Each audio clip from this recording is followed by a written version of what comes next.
நேற்று ரிலையன்ஸ் மாலுக்கு போயிருந்தோமா, அங்கே இந்த குலோப்ஜாம் மிக்ஸ் பார்த்துருந்தேன்னா சரி செய்யலான்னு சொல்லிட்டு வாங்கிட்டு வந்திருந்தேன். அதை வீட்டுக்கு வந்த உடனே என் பையன் அது என்னம்மா அப்படின்னு கேட்டான். அது குலோப்ஜாம் செய்கிறதுப்பா, அது நல்லாயிருக்கும் அப்படின்னு செஞ்சு தரேன் நாளைக்கு அப்படின்னு சொல்லியிருந்தேன். அது யூடியூப்பில் வச்சு காட்டுங்க எப்படி இருக்குன்னு பார்க்குறேன்னு சொன்னான். சரின்ட்டு வச்சு காட்டினா தான் இப்போ தப்பாக பூச்சாட்டு இருக்குது. நைட்டு 10 மணிக்கு மேலே எனக்கு இப்பயே செஞ்சு கொடுத்தா தான் நான் சாப்பிட்ணுன்னு ஒரே அடம் பண்ணேன். சரின்னுட்டு 10:15 இருக்கும், அந்த டைமில் தான் போய் செய்ய ஆரம்பித்தேன்.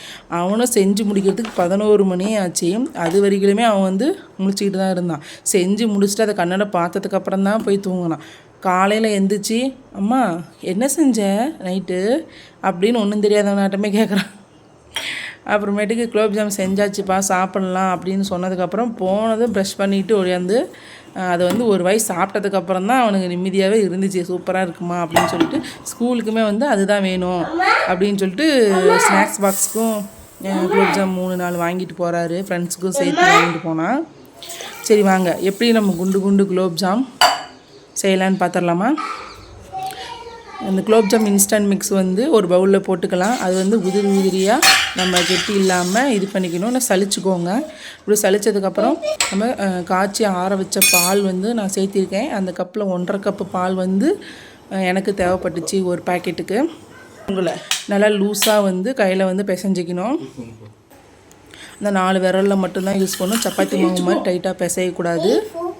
அந்த மாதிரி பேஞ்சதுக்கப்புறம் ஒரு 5 மினிட்ஸ் ரெஸ்ட் விட்டுட்டு நம்ம பாகு காய்ச்ச ஆரம்பிச்சிடலாம். இதுக்கு 1/2 கிலோ சர்க்கரை எடுத்துருக்கேன். அதாவது 1 டம்ளர் சர்க்கரை, அதுக்கு 1 டம்ளர் தண்ணி அது ஊற்றிட்டு 2 ஏலக்காய் தட்டி போட்டுக்கோங்க. போட்டுட்டு நல்லா கொதித்ததுக்கப்புறம் சர்க்கரை நல்லா கரைஞ்சி ஒரு 5 மினிட்ஸ் கொதிச்சா போதும். அந்த ஸ்டேஜில் நம்ம அடுப்பை ஆஃப் பண்ணிடலாம்.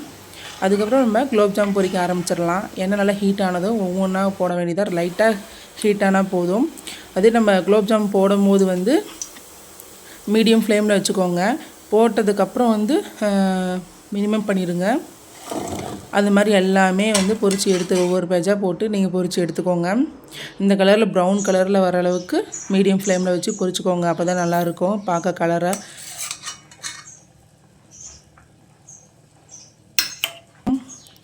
நான் செஞ்சு முடிக்கும்போது 11 மணி ஆகிடுச்சு இல்லையா. அப்போ நைட்டு சீரவில் போட்டு அப்படியே விட்டுட்டேன். மார்னிங் தான் எடுத்து பார்த்தோம். நல்லா அவ்வளோ சூப்பராக இருந்துச்சு. ஃபஸ்ட் டைம் தான் செய்கிறேன். ஃபஸ்ட் டைம் செஞ்ச மாதிரியே இல்லை. நானும் யூடியூப்பில் ரெஃபரன்ஸ் பார்த்து தான் செஞ்சேன். பட் அடிக்கடி செஞ்ச மாதிரி ஒரு ஃபீல் இருந்துச்சு ஃப்ரெண்ட்ஸ். ஒரு 1/2 மணி நேரத்துலேயே செஞ்சு முடிச்சிட்டோம். அது காலையில் எந்திரிச்சு பார்க்கும் போது தான் எனக்கு ஒரு ரிலாக்ஸாகவே இருந்துச்சு. எப்பா சூப்பராக வந்திருக்குப்பா அப்படின்னு சொல்லிட்டு.